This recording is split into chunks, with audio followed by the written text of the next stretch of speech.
കൺസിഡറേഷനെ കുറിച്ച് പറയുന്നത് section 2 close D. അപ്പോൾ കൺസിഡറേഷൻ എന്താണെന്നുള്ള കോൺസെപ്റ്റ് ഞാൻ ഓൾറെഡി പറഞ്ഞു. എന്താണ് കൺസിഡറേഷൻ? ഞാൻ പറയാണ്, ഞാൻ ഈ വീട് നിങ്ങൾക്ക് വിൽക്കാൻ പോവാണ്. അപ്പോൾ നിങ്ങൾ എനിക്ക് 50,000 രൂപ തരുന്നു. നിങ്ങൾ എനിക്ക് തരുന്ന 50,000 രൂപയാണ് എന്റെ കൺസിഡറേഷൻ. ഞാൻ നിങ്ങൾക്ക് തരുന്ന എന്റെ വീടാണ് നിങ്ങളുടെ കൺസിഡറേഷൻ. അപ്പൊ നമുക്ക് നോക്കാം കൺസിഡറേഷനെ കുറിച്ച് എന്താണ് സെക്ഷൻ 2D പറയുന്നത്. Then at the desire of promiser, promiserന്റെ desire when at the desire of promiser. ഒരു മിനിറ്റ്. Okay.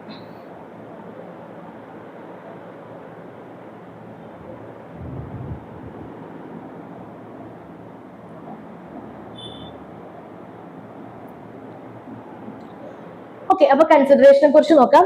ഫസ്റ്റ് എന്താണ്? when at the desire of promiser. ആരുടെ ഡിസയറില്? പ്രോമിസറിന്റെ ഡിസയറില്. പ്രോമിസർ ആരാ? നമ്മൾ നേരത്തെ സ്ലൈഡിൽ നോക്കി. ആരാണ് പ്രോമിസർ? ആരാണോ വീട് വിൽക്കാന്ന് ഞാൻ പറയുമ്പോൾ ഞാനാണ് പ്രോമിസർ. അപ്പോ എന്റെ ഡിസയറില് ആരാണോ പ്രോമിസ് ചെയ്യുന്നത് അയാളുടെ ഡിസയറില് the promisee or any other person, important ആണ് ഈ term, or any other person. അപ്പൊ പ്രോമിസി, എന്റെ പ്രോമിസ് അക്സെപ്റ്റ് ചെയ്ത ആള് നിങ്ങളാണല്ലോ എന്റെ പ്രോമിസ് അക്സെപ്റ്റ് ചെയ്തത്. നിങ്ങൾ പ്രോമിസി അല്ലെങ്കിൽ വേറെ ആരെങ്കിലും has done or abstained from doing or does or abstains from doing, promises to do or to abstain from doing something. Such act or absence or promise is called the consideration for the promise. അതായത് നോക്കാം, ഞാൻ മുന്നോട്ട് വെക്കുകയാണ് എന്റെ വീട് വിൽക്കാണ്. അപ്പോ at the desire of the promisor, ഈ വേർഡ് ഇമ്പോർട്ടന്റ് ആണ്. ആരുടെ ഡിസയറിലാണ് കൺസിഡറേഷൻ വരുന്നതെന്ന വേർഡ് ഇമ്പോർട്ടന്റ് ആണ്. ഡിസയർ ഓഫ് ദി പ്രോമിസർ, പ്രോമിസറിന്റെ ഡിസയറില് ആര്? പ്രോമിസി അല്ലെങ്കിൽ any other person has done or abstained from doing. എന്ത് ചെയ്തു? ഒരു കാര്യം ചെയ്തു അല്ലെങ്കിൽ ചെയ്യില്ല എന്ന് പറഞ്ഞു. അപ്പൊ നിങ്ങൾ ചെയ്തതില് നിങ്ങൾ എനിക്ക് പൈസ തരുന്നു എന്ന് പറയുമ്പോൾ അതൊരു കാര്യം ചെയ്യുന്നതാണല്ലോ. അതാണ് has done or abstained from doing or does or abstains from doing. ഒരു കാര്യം ചെയ്തു ചെയ്യാതിരിക്കില്ല എന്ന് പറഞ്ഞു, അല്ലെങ്കിൽ ചെയ്യുന്നു, ഒരു കാര്യം ചെയ്യുന്നു അല്ലെങ്കിൽ ചെയ്യുന്നതിൽ നിന്ന് പിന്തിരിയുന്നു. അല്ലാന്നുണ്ടെങ്കിൽ promises to do or to abstain from doing something. ഭാവിയിൽ ഒരു കാര്യം ചെയ്യാന്ന് പറയുന്നു അല്ലെങ്കിൽ ചെയ്യില്ല എന്ന് പറയുന്നു. കൺഫ്യൂഷൻ ആയിട്ടാണ്, ക്ലിയർ ആയിട്ട് പറഞ്ഞുതരാം. നോക്ക്, ഇത് പറയുന്ന ഒന്നുമില്ല. ഞാനാണ് പ്രോമിസ് മുന്നോട്ട് വെക്കുന്നത്, നിങ്ങളാണ് പ്രോമിസ്. അപ്പോ നിങ്ങൾ ഒന്നുകിൽ ഒരു കാര്യം ഓൾറെഡി ചെയ്തു.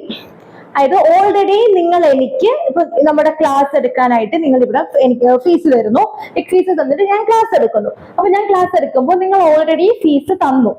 അപ്പൊ നിങ്ങൾ ഓൾറെഡി ഫീസ് തന്നു കഴിഞ്ഞു. അതാണ് has done or abstain from doing. അത് പാസ്റ്റ് ആണ്. നിങ്ങൾ ഓൾറെഡി ഫീസ് തന്നു കഴിഞ്ഞു. ഞാൻ ഇപ്പൊ ക്ലാസ് എടുക്കുന്നു, ഇപ്പൊ നിങ്ങൾ എനിക്ക് ഫീസ് തരുന്നു. അതാണ് does or abstains from doing. അല്ലാന്നുണ്ടെങ്കിൽ നിങ്ങൾ പറയാണ് ഇപ്പൊ ക്ലാസ് എടുത്ത് കഴിയുമ്പോൾ ഞങ്ങൾ ഫീസ് തരാമെന്ന് പറയുന്നു. അതാണ് promises to do or abstain from doing something. Future. അപ്പൊ ഇവിടെ വരുന്നത് പാസ്റ്റ് കൺസിഡറേഷൻ ഉണ്ട്, പ്രസന്റ് കൺസിഡറേഷൻ ഉണ്ട്, ഫ്യൂച്ചർ കൺസിഡറേഷൻ ഉണ്ട്. നിങ്ങൾ ഓൾറെഡി എനിക്ക് പൈസ എല്ലാം തന്നു വീട് വാങ്ങാനായിട്ട്. അപ്പോ പാസ്റ്റ് തന്നു, അതിനുശേഷമാണ് ഞാൻ വീട് ട്രാൻസ്ഫർ ചെയ്യുന്നതെന്നുണ്ടെങ്കിൽ അതാണ് പാസ്റ്റ് കൺസിഡറേഷൻ. നിങ്ങൾ ഇപ്പൊ തരുന്നു, അത് പ്രസന്റ് ആണ്. അല്ലാതെ ഞങ്ങൾ തരാം, വീട് തരുമ്പോൾ ഫ്യൂച്ചറിൽ തരാമെന്ന് പറയുന്നു. അതാണ് ഫ്യൂച്ചർ കൺസിഡറേഷൻ. അത് മൂന്നും past consideration, present consideration, future consideration എഴുതി വരുന്നുണ്ട്. നമ്മുടെ കൺസിഡറേഷൻ എന്ന് പറയുന്ന ഡെഫിനിഷനിൽ വരുന്നുണ്ട്. കൺഫ്യൂസ്ഡ് ആയി കാണുമോ എന്ന് എനിക്കറിയില്ല. ഒന്നുകൂടി പറഞ്ഞുതരാം. നോക്ക്, ഡിസയർ ഓഫ് ദി പ്രോമിസർ. ഞാൻ എന്റെ വീട് വിൽക്കുമ്പോൾ ഞാൻ വീട് വിൽക്കാം, നിങ്ങൾ 1,00,000 രൂപ തരുവാണെങ്കിൽ ഞാൻ വീട് വിൽക്കാന്ന് പറയുന്നു. അപ്പൊ എന്റെ ഡിസയറില് നിങ്ങൾ പൈസ തരുന്നു, ഓൾറെഡി പൈസ തന്നു. അതാണ് ഏത്? Promise or any other person has done or abstained from doing. has done or abstained from doing. abstain from doing എന്ന് പറയുന്നതിലോട്ട് വരാം. അതിനുമ്പ് നിങ്ങൾ പൈസ തന്നു, എന്നിട്ട് ഞാൻ വീട് എഴുതി തരുന്നു. അല്ലെങ്കിൽ നിങ്ങൾ ഇന്ന് പൈസ തരുന്നു, അപ്പൊ ഞാൻ വീട് എഴുതി തരുന്നു. അതാണ് promises to do, does or abstains from doing. അല്ലാന്നുണ്ടെങ്കിൽ promises to do or to abstain from doing. അങ്ങനെ ചെയ്യാന്ന് പറയുന്നു. അതാണ് ഫ്യൂച്ചർ കൺസിഡറേഷൻ. ഈ പറഞ്ഞ എക്സാമ്പിൾ ഇവിടെ നിങ്ങൾ എനിക്ക് പൈസ തരുവാണ്, ഞാൻ ക്ലാസ് എടുത്ത് തരുന്നതിന് നിങ്ങൾ എനിക്ക് പൈസ തരുന്നു. അപ്പൊ ഓൾറെഡി നിങ്ങൾ പൈസ പേ ചെയ്തു. ഇപ്പൊ ഒരു 4000 rupees നിങ്ങൾ പേ ചെയ്ത് കഴിഞ്ഞു. അപ്പൊ ആദ്യം നിങ്ങൾ എന്തോ ചെയ്തു, പൈസ നിങ്ങൾ പേ ചെയ്ത് കഴിഞ്ഞു. ഞാനാണ് പറഞ്ഞത് ഞാൻ ക്ലാസ് എടുത്ത് തരാം, 4000 രൂപ തരൂ. അപ്പൊ നിങ്ങൾ 4000 രൂപ നേരത്തെ പേ ചെയ്ത് കഴിഞ്ഞു. അപ്പൊ ക്ലാസ് എടുത്ത് ഇപ്പൊ നിങ്ങൾക്ക് ക്ലാസ് എടുത്ത് തരുന്നതാണ് നിങ്ങൾക്ക് കിട്ടുന്ന കൺസിഡറേഷൻ. നിങ്ങൾ നേരത്തെ പേ ചെയ്ത പൈസയാണ് എനിക്ക് കിട്ടുന്ന കൺസിഡറേഷൻ. Okay, first. ഇനി ഞാൻ ഇന്ന് ക്ലാസ് എടുക്കുന്നു, ഇന്ന് നിങ്ങൾ എനിക്ക് 4000 രൂപയും തരുന്നു. അപ്പൊ ഇന്ന് നിങ്ങൾ എനിക്ക് തന്ന പൈസ എന്റെ കൺസിഡറേഷൻ, ഇന്ന് ഞാൻ എടുത്തു തന്ന ക്ലാസ് നിങ്ങൾക്കുള്ള കൺസിഡറേഷൻ.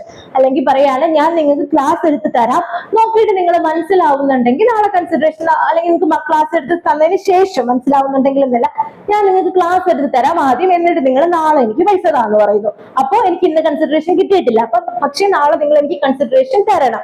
അപ്പൊ നാളെ നിങ്ങൾ എനിക്ക് തരുന്ന പൈസ എന്റെ കൺസിഡറേഷൻ, ഇന്ന് ഞാൻ എടുത്തു തന്ന ക്ലാസ് നിങ്ങളുടെ കൺസിഡറേഷൻ. ഓക്കെ, അപ്പൊ past consideration, present consideration, future consideration, ഇത് മൂന്നും സെക്ഷൻ 2 ക്ലോസ് ഡിയിലെ കൺസിഡറേഷന്റെ ഡെഫിനിഷനിൽ വരുന്നുണ്ട്. ഓക്കെ, ഇവിടെ നിങ്ങൾ നോക്കേണ്ട ഒരു വാക്കാണ് ക്വിഡ് പ്രോ ക്യൂ. അതായത് ഇതൊരു ലാറ്റിൻ വേർഡ് ആണ്. എക്സാമിന് ചോദിക്കാം എന്താണ് ക്വിഡ് പ്രോ ക്യൂ, അല്ലെങ്കിൽ ക്വിഡ് പ്രോ ക്യൂ എന്തുമായിട്ട് റിലേറ്റ് ചെയ്തിരിക്കുന്നു എന്നൊക്കെ ചോദിക്കാം. ക്വിഡ് പ്രോ ക്യൂ കൺസിഡറേഷനുമായിട്ട് റിലേറ്റ് ചെയ്ത് വരുന്ന വാക്കാണ്. സംതിങ് ഫോർ സംതിങ്, അല്ലെങ്കിൽ ദിസ് ഫോർ ദാറ്റ്. എന്താണ് സംതിങ് ഫോർ സംതിങ്? ഞാൻ നിങ്ങൾക്ക് എന്റെ പേന വിൽക്കാന്ന് പറയുന്നു. അപ്പൊ ഞാൻ തരുന്ന പേനയാണ് നിങ്ങളുടെ കൺസിഡറേഷൻ എന്ന് പറഞ്ഞില്ലേ. നിങ്ങൾ തന്ന 10 രൂപയാണ് എന്റെ കൺസിഡറേഷൻ. അപ്പൊ ദിസ് ഫോർ ദാറ്റ്, അല്ലെങ്കിൽ സംതിങ് ഫോർ സംതിങ്. എനിക്ക് ഇങ്ങോട്ടും ഒരു കൺസിഡറേഷൻ ഉണ്ട്, നിങ്ങൾക്ക് അങ്ങോട്ടും ഒരു കൺസിഡറേഷൻ ഉണ്ട്. അതാണ് quid pro quo. Something for something അല്ലെങ്കിൽ ദിസ് ഫോർ ദാറ്റ്. അപ്പൊ സെക്ഷൻ 2D കൺസിഡറേഷൻ എന്ന് പറയുന്ന കോൺസെപ്റ്റ് മനസ്സിലായി കാണുമെന്ന് വിചാരിക്കുന്നു. എന്നത് ശ്രദ്ധിക്കേണ്ടത് at the desire of the promisor. ആരാണോ പ്രോമിസ് ചെയ്യുന്നത് അയാളുടെ ഡിസയറിൽ എന്ത് ചെയ്യുന്നു? പ്രോമിസി അല്ലെങ്കിൽ ഏതെങ്കിലും ഒരാൾ. ഇപ്പൊ ഞാൻ ക്ലാസ് എടുത്ത് തരാന്ന് പറയുന്ന എന്റെ ഡിസയറിൽ നിങ്ങൾക്ക് തന്നെ പൈസ ഉണ്ടാവണമെന്നില്ല. ചിലപ്പോൾ നിങ്ങളുടെ പേരൻസ് ആയിരിക്കും എനിക്ക് പേ ചെയ്യാം. അങ്ങനെയാണെങ്കിൽ നിങ്ങൾ അല്ലെങ്കിൽ നിങ്ങളുടെ പേരൻസ്, അതാണ് promise your any other person എന്ത് ചെയ്തു? ഹാസ് ഡൺ, പൈസ തന്നു. Or abstained from doing. നേരത്തെ നമ്മൾ വെൽഡിങ്ങിന്റെ കഥ പറഞ്ഞില്ലേ, and abstained from doing. does or abstains from doing. അല്ലെങ്കിൽ ഒരു കാര്യം ഇപ്പൊ തരുന്നു, ഇപ്പൊ ചെയ്യുന്നു. അത് അല്ലാന്നുണ്ടെങ്കിൽ promises to do, ചെയ്യാമെന്ന് പറയുന്നു. or abstain from doing something. അങ്ങനെയാണെന്നുണ്ടെങ്കിൽ ആ ആക്ടിനെ, നിങ്ങൾ ചെയ്യുന്ന ആ ആക്ടിനെ അല്ലെങ്കിൽ ആ അസിസ്റ്റൻസിനെ പറയുന്ന പേരാണ് എന്ത്? കൺസിഡറേഷൻ. കൺസിഡറേഷൻ എപ്പോഴും ക്വിഡ് പ്രോ ക്വോ ആണ്. സംതിങ് ഫോർ സംതിങ് അല്ലെങ്കിൽ ദിസ് ഫോർ ദാറ്റ് എന്ന് പറയുന്ന കോൺസെപ്റ്റ് ആണ്. ഇതാണ് എന്ത്? കൺസിഡറേഷൻ. സെക്ഷൻ 2 ക്ലോസ് ഡി മനസ്സിലായി കാണുമെന്ന് വിചാരിക്കുന്നു. ഇതാണ് കൺസിഡറേഷൻ. സെക്ഷൻ 2 ക്ലോസ് ഡിയിൽ കൺസിഡറേഷൻ ഡിഫൈൻ ചെയ്യുന്നു. കൺസിഡറേഷനുമായിട്ട് ബന്ധപ്പെട്ട ടേം ആണ് എന്ത്? Quid pro quo, something for something അല്ലെങ്കിൽ ദിസ് ഫോർ ദാറ്റ് എന്ന് പറയുന്നത്. ഇതിനകത്ത് ആദ്യം ഓർക്കേണ്ടത് ഡിസയർ ഓഫ് ദ പ്രോമിസർ. പ്രോമിസറിന്റെ ഡിസയറിൽ മറ്റേ ആള് ആരാണ്? പ്രോമിസി അല്ലെങ്കിൽ പ്രോമിസിക്ക് വേണ്ടി മറ്റാരെങ്കിലും, promisee or any other person എന്ത് ചെയ്തു? Has done or abstain from doing. Already ചെയ്തു അല്ലെങ്കിൽ ഓൾറെഡി ചെയ്യാതിരുന്നു. അല്ലാന്നുണ്ടെങ്കിലോ does or abstain from doing, ചെയ്യുന്നു ചെയ്യാതിരിക്കുന്നു. അല്ലെങ്കിലോ promises to do or abstain from doing something, ഇനി ഭാവിയിൽ ചെയ്യാം അല്ലെങ്കിൽ ചെയ്യില്ല എന്ന് പറയുന്നു. അങ്ങനെയാണെന്നുണ്ടെങ്കിൽ ആ പറഞ്ഞ ആക്ട് അല്ലെങ്കിൽ ആ പറഞ്ഞ അബ്സിസ്റ്റൻസിനെ പറയുന്ന പേരാണ് എന്ത്? Consideration for the promise. So maximum Kwid pro quo, this for that അല്ലെങ്കിൽ സംതിങ് ഫോർ സംതിങ്. ഒരു നെഗറ്റീവ് എക്സാമ്പിളും കൂടെ പറയാം. ഇപ്പൊ ഞാൻ പറയാണ് ഇന്ന് ഇവിടെ പാർട്ടിയാണ്, നീ വെൽഡ് ചെയ്യരുത്. അപ്പൊ അല്ലെങ്കിൽ ഞാൻ പറയാണ് ഞാൻ ഇന്ന് വെൽഡ് ചെയ്യില്ല, ഞാൻ ഇന്ന് ഇവിടെ ബഹളം ഉണ്ടാക്കില്ല, പക്ഷെ നിങ്ങൾ എനിക്ക് 1000 രൂപ തരണം. അപ്പോ ഞാൻ അത് ചെയ്യില്ല എന്ന് പറയുന്നതാണ് ഞാൻ മുന്നോട്ട് വെക്കുന്ന എന്റെ പ്രോമിസ് എന്ന് പറയുന്നത്, അല്ലെങ്കിൽ എന്റെ പ്രൊപ്പോസൽ. പ്രോമിസ് അല്ല, എന്റെ പ്രൊപ്പോസൽ എന്ന് പറയുന്നത്. ശരി, നിങ്ങൾ അത് അക്സെപ്റ്റ് ചെയ്തപ്പോൾ അത് എന്തായി മാറിയത്? പ്രോമിസ് ആയി മാറി. അപ്പൊ ഞാൻ വെൽഡ് ചെയ്യാതെ ഇരിക്കുന്നു എന്നുള്ള അബ്സിസ്റ്റൻസ് ആണ്, അല്ലെങ്കിൽ ഞാൻ വെൽഡ് ചെയ്യാതെ ഇരിക്കുന്നു എന്ന് പറയുന്ന അതാണ് നിങ്ങൾക്ക് കിട്ടുന്ന കൺസിഡറേഷൻ. അപ്പൊ ആ കൺസിഡറേഷൻ നിങ്ങൾ ഇന്നലെ 1000 രൂപ തന്ന അത് നമ്മുടെ പാസ്റ്റ് കൺസിഡറേഷൻ. ഇപ്പൊ തരികയാണെന്നുണ്ടെങ്കിൽ അത് പ്രസന്റ് കൺസിഡറേഷൻ. പാർട്ടി കഴിഞ്ഞിട്ട് കൊണ്ട് തരികയാണെന്നുണ്ടെങ്കിൽ അത് ഫ്യൂച്ചർ കൺസിഡറേഷൻ. ക്ലിയർ ആയി കാണുമെന്ന് വിചാരിക്കുന്നു. ഒന്നുമില്ല, ഡിസയർ ഓഫ് ആരുടെ ഡിസയറിൽ? ഡിസയർ ഓഫ് ദ പ്രോമിസറിന്റെ ഡിസയറിൽ ആരൊക്കെ? പ്രോമിസി അല്ലെങ്കിൽ എനി അതർ പേഴ്സൺ, വേറെ ഏതെങ്കിലും ഒരാൾ പ്രോമിസിക്ക് വേണ്ടി എന്ത് ചെയ്യുന്നു? എന്തെങ്കിലും ഒരു കാര്യം ചെയ്യുന്നു, ചെയ്യാതിരിക്കുന്നു. അല്ലെന്നുണ്ടെങ്കിൽ ഇപ്പൊ ചെയ്യുന്നു ചെയ്യാതിരിക്കുന്നു, ഭാവി ചെയ്യുന്നു ചെയ്യാതിരിക്കുന്നു, അങ്ങനെ ചെയ്യുന്നു ചെയ്യാതിരിക്കുന്നു. ഇപ്പൊ പൈസ തരുന്നത് ചെയ്യുന്ന ഒരു കാര്യമാണ്, അല്ലെ വെൽഡ് ചെയ്യാതിരിക്കുന്നത് ചെയ്യുന്ന ഒരു കാര്യമാണ്. അങ്ങനെയുള്ള ആ ഒരു ആക്ട് അല്ലെങ്കിൽ ആ ഒരു അബ്സിസ്റ്റൻസിന് പറയുന്ന പേരാണ് കൺസിഡറേഷൻ. സെക്ഷൻ 25 പഠിക്കുമ്പോൾ കുറച്ചുകൂടി ഡെപ്തിൽ മനസ്സിലാവും. എന്തായാലും ഇത്രയേ ഉള്ളൂ സെക്ഷൻ 2D പറയുന്ന കൺസിഡറേഷൻ. പ്രോമിസറിന്റെ ഡിസയറിലാണ് പ്രോമിസ് അല്ലെങ്കിൽ പ്രോമിസിക്ക് വേണ്ടി മറ്റൊരാള് ഒരു കാര്യം ചെയ്യുന്നു ചെയ്യാതിരിക്കുന്നു, അല്ലെങ്കിൽ ഇപ്പൊ ചെയ്യുന്നു ചെയ്യാതിരിക്കുന്നുണ്ടായിരുന്നു നേരത്തെ, അല്ലെങ്കിൽ ഇനി ചെയ്യാമെന്ന് പറയുന്നു അല്ലെങ്കിൽ ചെയ്യില്ല എന്ന് പറയുന്നു, ഒരു പ്രോമിസ് കൊടുക്കുന്നു, ഫ്യൂച്ചറിൽ ചെയ്യാന്ന് പറയുന്നു. അതാണ് promises to do or abstain from doing. അപ്പൊ പാസ്റ്റ് ആണെങ്കിലും പ്രസന്റ് ആണെങ്കിലും ഫ്യൂച്ചർ ആണെന്നുണ്ടെങ്കിലും അത് കൺസിഡറേഷൻ എന്ന് പറയുന്ന കോൺസെപ്റ്റിൽ വരും. നമ്മൾ പറഞ്ഞു ഞാനൊരു പ്രപ്പോസൽ വെച്ചു, അത് നിങ്ങൾ അക്സെപ്റ്റ് ചെയ്തു, പ്രോമിസ് ആയി, പ്രോമിസിന് കൺസിഡറേഷൻ വേണം. ഇപ്പൊ നിങ്ങൾ വിചാരിക്കും ഞാൻ ഈ പേന തരാന്ന് പറയുന്നു, അപ്പൊ എനിക്ക് കിട്ടുന്ന പൈസ മാത്രമല്ല കൺസിഡറേഷൻ, നിങ്ങൾക്ക് കിട്ടുന്ന പേനയും കൺസിഡറേഷൻ ആണ്. വെൽഡ് ചെയ്യരുത് എന്ന് പറയുന്നു, അപ്പൊ വെൽഡ് ചെയ്യാതിരിക്കുമ്പോൾ എനിക്ക് കിട്ടുന്ന പൈസ മാത്രമല്ല കൺസിഡറേഷൻ, ഞാൻ വെൽഡ് ചെയ്യാതിരിക്കുന്നത് നിങ്ങൾക്ക് കൺസിഡറേഷൻ ആണ്. അങ്ങനെ അങ്ങോട്ടും ഇങ്ങോട്ടും കൺസിഡറേഷൻ ഉള്ളത് കൊണ്ട് അതിനെ പറയുന്ന പേരാണ് ക്വിഡ് പ്രോ ക്വോ, അല്ലെങ്കിൽ സംതിങ് ഫോർ സംതിങ്, അല്ലെങ്കിൽ ദിസ് ഫോർ ദാറ്റ്. ഇതാണ് സെക്ഷൻ 2D പറയുന്ന കൺസിഡറേഷൻ. ഓക്കെ, അടുത്തത് എസെൻഷ്യൽസ് ഓഫ് കൺസിഡറേഷൻ. എന്തൊക്കെയാണ് കൺസിഡറേഷന്റെ എസെൻഷ്യൽ എന്ന് ചോദിച്ചാൽ, ഒന്ന് should be given at the desire of the promisor, പ്രോമിസറിന്റെ ഡിസയറിലായിരിക്കണം ചെയ്തിരിക്കുന്നത്. To be given by promisee or any other person, promisee അല്ലെങ്കിൽ വേറൊരാൾ, ആർക്ക് വേണമെങ്കിലും കൺസിഡറേഷൻ തരാനായിട്ട് പറ്റും. ഞാൻ പറഞ്ഞില്ലേ ഞാൻ ക്ലാസ് എടുത്ത് തരാം, നിങ്ങൾ പൈസ തരൂ എന്ന് പറയുന്നു, എനിക്ക് പൈസ നിങ്ങൾക്ക് വേണമെങ്കിലും തരാം, നിങ്ങളുടെ പാരന്റ്സിന് വേണമെങ്കിലും തരാം. അതാണ് to be given by promisee or any other person. അത് മേ ബി പാസ്റ്റ് ആവാം, പ്രസന്റ് ആവാം, ഫ്യൂച്ചർ ആവാം. അതായിരുന്നു കുറച്ചൊരു വേർഡ് പോലെ തോന്നിയില്ലേ നേരത്തെ. ഞാൻ ഈ ക്ലാസ് എടുക്കുന്നതിന് മുമ്പ് നിങ്ങൾ എനിക്ക് പൈസ തന്നു, ഇന്നെടുത്തു, ഇന്ന് പൈസ തന്നു, നാളെ തരാന്ന് പറയുന്നു, എന്തും ആവാം. പക്ഷെ എനിക്ക് പൈസ തരുന്നുണ്ട് നിങ്ങൾ അല്ലെങ്കിൽ നിങ്ങളുടെ പേരൻസ്, അതാണ് എനിക്കുള്ള കൺസിഡറേഷൻ. നിങ്ങൾക്ക് കിട്ടുന്ന ക്ലാസ് ആണ് നിങ്ങൾക്കുള്ള കൺസിഡറേഷൻ. എന്തായാലും must be something for value, അത് വാല്യൂ ഉള്ള ഒന്നായിരിക്കണം. കോൺട്രാക്ട് ആക്ടിൽ പറയുന്നില്ല ഞാൻ എന്റെ വീട് 10 ലക്ഷം, യഥാർത്ഥ വാല്യൂ എന്ന് പറയുന്നത് കോൺട്രാക്ട് ആക്ടിൽ പറയുന്നില്ല, വേറെ ആക്ടിലോ നിൽക്കട്ടെ, എന്റെ വീടിന്റെ വില യഥാർത്ഥത്തിൽ 10 ലക്ഷം രൂപയാണ്, പക്ഷെ അത് 10,000 രൂപയ്ക്കാണ് വിൽക്കുന്നത്, അതൊരു പ്രശ്നമല്ല. പക്ഷെ വാല്യൂ ഉള്ള എന്തെങ്കിലും എന്തായിട്ട് തരണം, കൺസിഡറേഷൻ ആയിട്ട് തരണം. ആഡിക്വേറ്റ് കൺസിഡറേഷൻ തന്നെ വേണം, പ്രപ്പോസൽ കൺസിഡറേഷൻ തന്നെ വേണമെന്നില്ല, പക്ഷെ വാല്യൂ ഉള്ള എന്തെങ്കിലും ആയിരിക്കണം. പൈസ തന്നെ വേണമെന്നില്ല. ഇപ്പോ ഞാൻ പറഞ്ഞല്ലോ ഞാൻ ഒരു കാര്യം ചെയ്യാതിരിക്കുന്നു, അല്ലെങ്കിൽ ഞാൻ എന്റെ വീട് നിങ്ങൾക്ക് വിൽക്കുന്നത് 10 ലക്ഷം രൂപയ്ക്കും 10 കിലോ ആയിരിക്കുവാണ്, മതി. അപ്പോ വാല്യൂ ഉള്ള എന്തെങ്കിലും ആയിരിക്കണം എന്നുള്ളതും കൺസിഡറേഷന്റെ എസെൻഷ്യൽ ആണ്. ഓക്കെ, ഇതാണ് കോൺട്രാക്റ്റിലെ കൺസിഡറേഷൻ. അപ്പോ ഇതുവരെ പറഞ്ഞത് ക്ലിയർ ആണെന്ന് വിചാരിക്കുന്നു. ആദ്യം ഞാനൊരു പ്രപ്പോസൽ വെക്കുന്നു, ആ പ്രപ്പോസൽ നിങ്ങൾ എന്തോ ചെയ്യുന്നു, അല്ലെങ്കിൽ ആ ഓഫർ നിങ്ങൾ എന്തോ ചെയ്യുന്നു, അക്സെപ്റ്റ് ചെയ്യുന്നു, അത് പ്രോമിസ് ആയി മാറുന്നു.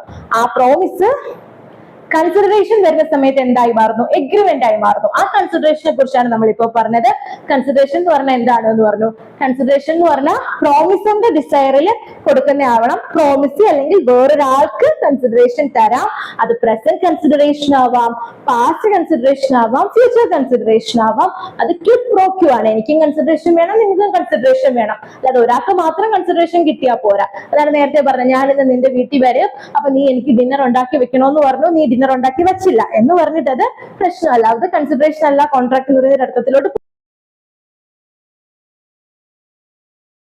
പോകുന്നില്ല. നമുക്ക് അങ്ങോട്ടും ഇങ്ങോട്ടും എന്തെങ്കിലും കിട്ടണം. ഇതാണ് കൺസിഡറേഷൻ എന്ന് പറയുന്ന കോൺസെപ്റ്റ്. മനസ്സിലായി കാണുമെന്ന് വിചാരിക്കുന്നു. അടുത്തത് എഗ്രിമെന്റ്. നമ്മൾ പറഞ്ഞല്ലോ, നമ്മൾ ആദ്യം നോക്കിയ അത് ഓർമ്മയില്ലേ, ആ ഒരു ചാർട്ട്. പ്രപ്പോസൽ എന്തോ നമ്മൾ പഠിച്ചു അല്ലെ, പ്രപ്പോസൽ എന്തോ നമ്മൾ ഓൾറെഡി പഠിച്ചു. അതേപോലെ പ്രപ്പോസൽ പഠിച്ചു, പ്രോമിസ് പഠിച്ചു, കൺസിഡറേഷൻ പഠിച്ചു. അടുത്തതായിട്ട് നമ്മൾ പഠിക്കാൻ പോകുന്നതാണ് എഗ്രിമെന്റ്. കൺസിഡറേഷൻ പഠിച്ചു, ഇനി എന്താണ് എഗ്രിമെന്റ്. അതുകൊണ്ട് എഗ്രിമെന്റ് ആണ് നമ്മൾ അടുത്തതായിട്ട് പഠിക്കാൻ പോകുന്ന ഡെഫിനിഷൻസ് ഓർത്ത് വെക്കുക, സെക്ഷൻസ് ഓർത്ത് വെക്കുക. Section 2 close A proposal, 2 close B promise, 2 close സിയിൽ പ്രോമിസർ ആര്, പ്രോമിസി ആര് എന്ന് പറയുന്നു. 2 ക്ലോസ് ഡിയിൽ കൺസിഡറേഷൻ എന്താണെന്ന് പറയുന്നു. അടുത്തത് എഗ്രിമെന്റ് ചോദിക്കും, ഇമ്പോർട്ടന്റ് ആണ്. സെക്ഷൻ 2 ക്ലോസ് ഇയിലാണ് എഗ്രിമെന്റിനെ കുറിച്ച് പറയുന്നത്. സെക്ഷൻ 2 ക്ലോസ് ഇയിലാണ് എഗ്രിമെന്റിനെ കുറിച്ച് പറയുന്നത്. Every promise or a very set of promises forming the consideration for each other is an agreement. A very promise or set of promises.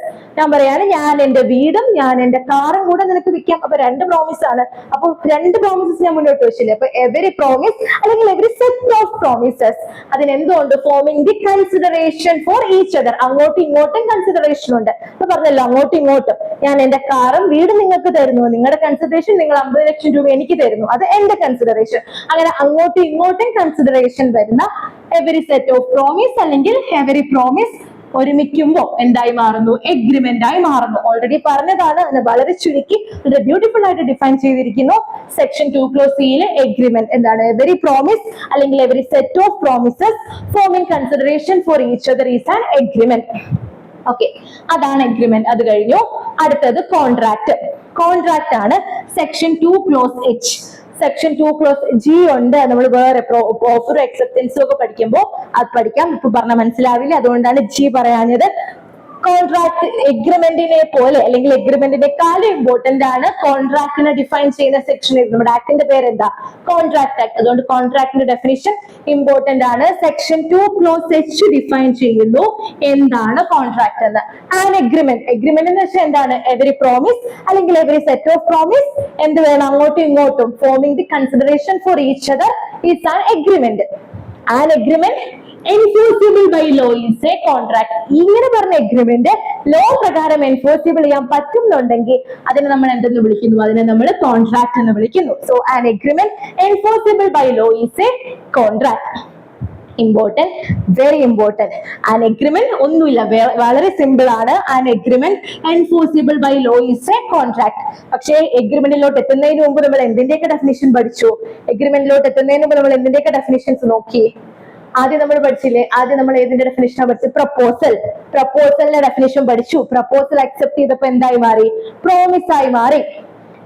ആ പ്രോമിസിന് കൺസിഡറേഷൻ വന്നു. അങ്ങനെ consideration വന്നപ്പോ അത് എന്തായി മാറി? എഗ്രിമെന്റ് ആയി മാറി.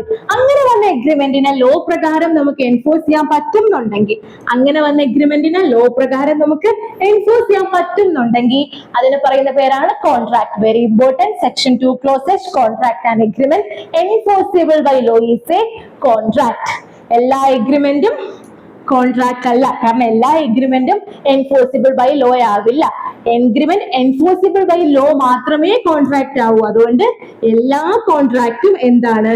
എല്ലാ കോൺട്രാക്റ്റും അതുകൊണ്ട് എഗ്രിമെന്റ് ആണ്. എല്ലാ കോൺട്രാക്റ്റും അതുകൊണ്ട് എഗ്രിമെന്റ് ആണ്. പക്ഷെ എല്ലാ എഗ്രിമെന്റും കോൺട്രാക്ട് ആവില്ല എന്ന് പറയുന്നതും ഇതുകൊണ്ടാണ്. അപ്പോ an agreement enforceable by law is a contract എന്ന് ഏത് പറയുന്നു? Section 2 clause H. അത്രേ ഉള്ളൂ. ബേസിക് ആയിട്ടുള്ള ഡെഫിനിഷൻസ്, 2 ഡെഫിനിഷൻസ് നമ്മൾ വിട്ടിട്ടുണ്ട്. അത് വേറൊരു ടോപ്പിക്ക് പഠിക്കും. ഓക്കെ, ഇതാണ് ഡെഫിനിഷൻ ക്ലോസിൽ വരുന്ന ഇമ്പോർട്ടന്റ് ആയിട്ടുള്ള ഡെഫിനിഷൻസ്. മനസ്സിലായി കാണുമെന്ന് വിചാരിക്കുന്നു. അപ്പോ നമ്മുടെ കഥ എവിടം വരെ എത്തി? നമ്മൾ ആദ്യം ഒരു പ്രപ്പോസൽ വെച്ചു. പ്രപ്പോസൽ ഡെഫിനിഷൻ എന്താ നമ്മൾ പഠിച്ചു. അക്സെപ്റ്റ് ചെയ്തപ്പോൾ പ്രോമിസ് ആയി. പ്രോമിസിന്റെ ഡെഫിനിഷൻ പഠിച്ചു. പ്രോമിസർ ആര്? പ്രോമിസി ആര് എന്ന് പഠിച്ചു. കൺസിഡറേഷൻ വേണമായിരുന്നു എഗ്രിമെന്റ് ആവാൻ. കൺസിഡറേഷൻ എന്തെന്ന് പഠിച്ചു. ക്വിഡ് പ്രോ ക്വോ എന്തെന്ന് പഠിച്ചു. This for that, something for something എന്ന് പറഞ്ഞു. അതിനുശേഷം എഗ്രിമെന്റ് എന്തുവാന്ന് പറഞ്ഞു. ആ എഗ്രിമെന്റ് എൻഫോഴ്സിബിൾ ബൈ ലോ ആകുമ്പോൾ കോൺട്രാക്ട് എന്ന് പറഞ്ഞു. ഇനി നമ്മൾ കോൺസെൻട്രേറ്റ് ചെയ്യാൻ പോകുന്ന ടേം ഇതാണ്. 5 star enforceable by law. Enforceable by law. അതുകൂടെ നോക്കി നമ്മൾ എന്താ ക്ലാസ് വൈൻഡപ്പ് ചെയ്യും. എന്താണ് എൻഫോഴ്സിബിൾ ബൈ ലോ? നോക്കാം. Section 10 very important. Section 10. Section 10 ആണ്. സെക്ഷൻ 10-ലാണ് ഏതെല്ലാം എഗ്രിമെന്റ് കോൺട്രാക്ട് ആകും എന്ന് പറയുന്നത്. ഏതെല്ലാം എഗ്രിമെന്റ് ആണ് എൻഫോഴ്സിബിൾ ബൈ ലോ എന്ന് പറയുന്നത്. So which section defines what all agreements become contracts ചോദിച്ചാൽ സെക്ഷൻ 10. ഫുൾ കോൺട്രാക്ട് ആക്ടിൽ ഏറ്റവും ഇമ്പോർട്ടന്റ് ആയിട്ടുള്ള സെക്ഷൻ സെക്ഷൻ 10. എല്ലാ എഗ്രിമെന്റും കോൺട്രാക്ട് ആവില്ല. ചില എഗ്രിമെന്റ് മാത്രമേ കോൺട്രാക്ട് ആവൂ. അങ്ങനെ ഏതൊക്കെ എഗ്രിമെന്റ് കോൺട്രാക്ട് ആകും എന്ന് പറയുന്ന സെക്ഷൻ ആണ് section 10. What agreements are contracts? നോക്ക്, ഓൾ എഗ്രിമെന്റ്സ് ആർ കോൺട്രാക്ട്സ്. എല്ലാ എഗ്രിമെന്റ്സും എന്താകും? കോൺട്രാക്ട് ആകും. എങ്ങനെയാണ് എന്നുണ്ടെങ്കിൽ എല്ലാ എഗ്രിമെന്റ്സും കോൺട്രാക്ട് ആകും. എങ്ങനെയാണ് എന്നുണ്ടെങ്കിൽ കുറച്ച് കാര്യങ്ങൾ ഫുൾഫിൽ ചെയ്താൽ മാത്രമേ എല്ലാ എഗ്രിമെന്റ്സും കോൺട്രാക്ട് ആവും. ഏതൊക്കെയാണ്? ഒന്ന്, if they are made by the free consent of parties. If they are made by the free consent of parties, എങ്ങനെയാണെന്നുണ്ടെങ്കിൽ ഫ്രീ കൺസെന്റ് ഓഫ് പാർട്ടീസ് വേണം. എന്താണ് ഫ്രീ കൺസെന്റ് എന്ന് നമുക്ക് വരാം. ഈ ഫ്രീ കൺസെന്റ് ഓഫ് പാർട്ടീസ് എന്താണെന്നുള്ളത് തന്നെ ഒരു ചാപ്റ്റർ ആണ്, നമുക്ക് വിശദമായിട്ട് പഠിക്കാനുള്ള ചാപ്റ്റർ ആണ്. അപ്പൊ ആദ്യം വേണ്ടത് എന്താണ്? ഫ്രീ കൺസെന്റ് ആണ്, പാർട്ടീസിന്റെ ഫ്രീ കൺസെന്റ്. അപ്പോ ഫ്രീ കൺസെന്റ് ഓഫ് പാർട്ടീസ് എന്ന് പറയുമ്പോൾ അതിനകത്ത് ഫ്രോഡ് വരാൻ പാടില്ല. ഞാൻ ഫ്രോഡിൽ കൂടെയാണ് നിങ്ങളുടെ സമ്മതം ഒബ്റ്റെയിൻ ചെയ്യുന്നത്. വിശദമായിട്ട് നമ്മൾ പഠിക്കും. അറിയാൻ വേണ്ടി ഫ്രീ കൺസെന്റ് എന്താണെന്ന് അറിയാൻ വേണ്ടി ജനറൽ ഐഡിയ തരാണ്. ഫ്രീ കൺസെന്റ് എന്ന് പറയുമ്പോൾ അതിനകത്ത് എന്ത് വരാൻ പാടില്ല? ഫ്രോഡിൽ കൂടാണ് ഞാൻ നിങ്ങളുടെ കൺസെന്റ് ഒബ്റ്റെയിൻ ചെയ്യുന്നെങ്കിൽ അത് ഫ്രീ കൺസെന്റ് ആവില്ല. അല്ലെങ്കിൽ കൊയേഴ്ഷനിൽ കൂടാണ് ഞാൻ നിങ്ങളുടെ കൺസെന്റ് ഒബ്റ്റെയിൻ ചെയ്യുന്നത്. ഞാൻ നിങ്ങളുടെ തലയിൽ തോക്ക് ചൂണ്ടി പറയാണ്, നീ ഇത് ചെയ്തില്ലെങ്കിൽ ഞാൻ നിന്നെ കൊന്നുകളയോ എന്ന് പറഞ്ഞാണ് നിങ്ങൾ എനിക്ക് പൈസ തരുന്നത്. അങ്ങനെ കൊയേഴ്ഷനിൽ കൂടാണ് എന്നുണ്ടെങ്കിൽ അതെന്താവില്ല? അത് ഫ്രീ കൺസെന്റ് ആവില്ല. ഫ്രോഡ് കണ്ടക്ട് ചെയ്ത് ഞാൻ എന്റെ പ്രോപ്പർട്ടി അല്ലത്, പക്ഷെ ഞാൻ കള്ള ആധാരമൊക്കെ ഉണ്ടാക്കി എന്റെ പ്രോപ്പർട്ടി ആണെന്നൊക്കെ കാണിച്ചാണ് നിങ്ങളെ കൊണ്ട് വാങ്ങിപ്പിക്കുന്നത്. അപ്പൊ ഞാൻ ഫ്രോഡ് കമ്മിറ്റ് ചെയ്തു. അങ്ങനെ ഫ്രോഡ് കമ്മിറ്റ് ചെയ്താൽ അവിടെ എന്താവില്ല? അത് ഫ്രീ കൺസെന്റ് ആവില്ല. അല്ലെങ്കിൽ അൺഡ്യൂ ഇൻഫ്ലുവൻസ് ഉണ്ട്. അൺഡ്യൂ ഇൻഫ്ലുവൻസ് എന്ന് വെച്ചാൽ ഞാൻ ടീച്ചറാണ്, നിങ്ങൾ എന്റെ സ്റ്റുഡന്റ് ആണ്. അപ്പൊ നിങ്ങൾ ടീച്ചറിന്റെ അടുത്ത് ഭയങ്കര സ്നേഹമാണ്, ടീച്ചർ എന്ത് പറഞ്ഞാലും നിങ്ങൾ അനുസരിക്കുക. അങ്ങനത്തെ ഒരു റിലേഷൻഷിപ്പാണ് നമ്മൾ തമ്മിലുള്ളത്. അല്ലെങ്കിൽ ഞാൻ വക്കീലാണ്, നിങ്ങൾ എന്റെ ക്ലയന്റ് ആണ്, നിങ്ങൾ എന്നെ ദൈവത്തിനെ പോലെ കാണില്ല. അപ്പൊ അങ്ങനെ ഒരു ഇൻഫ്ലുവൻസ് ഉണ്ട്. ആ ഇൻഫ്ലുവൻസ് ഉപയോഗപ്പെടുത്തിയാണ് നിങ്ങൾ 50 ലക്ഷം രൂപ വരുന്ന പ്രോപ്പർട്ടി ഞാൻ വെറും 5000 രൂപയ്ക്ക് എഴുതി മേടിച്ചത്. അങ്ങനെയാണെന്നുണ്ടെങ്കിൽ അവിടെ ഇങ്ങനത്തെ ഇൻഫ്ലുവൻസ് ഉണ്ട്. അൺഡ്യൂ ഇൻഫ്ലുവൻസ് ഉണ്ട്. അങ്ങനെ അൺഡ്യൂ ഇൻഫ്ലുവൻസിൽ കൂടെ ആണെങ്കിലും ഫ്രീ കൺസെന്റ് ഉണ്ട് എന്ന് പറയാൻ പറ്റില്ല. അല്ലെങ്കിൽ മിസ്റ്റേക്ക് ആണ്, മിസ്റെപ്രസെന്റേഷൻ ആണ്. നിങ്ങൾ കരുതി നിങ്ങൾക്ക് സ്വന്തമായിട്ടുള്ള പ്രോപ്പർട്ടിയാണ് ഈ പ്രോപ്പർട്ടി എന്ന് കരുതിയാണ് നിങ്ങൾ കോൺട്രാക്റ്റിൽ എൻ്റർ ചെയ്യുന്നത്. പക്ഷെ അപ്പോഴാണ് അറിയുന്നത് നിങ്ങളുടെ പാരന്റ്സ് ബില്ല് എഴുതി വെച്ചിട്ടുണ്ട്, നിങ്ങളുടെ അച്ഛൻ ബില്ല് എഴുതി വെച്ചിട്ടുണ്ട് അത് വേറൊരാൾക്കാണ്. അങ്ങനെ മിസ്റ്റേക്കോ മിസ്റെപ്രസെന്റേഷനോ ആൾമാറാട്ടം നടത്തിയാണ് നിങ്ങൾ എന്റെ കൺസെന്റ് മേടിക്കുന്നത്.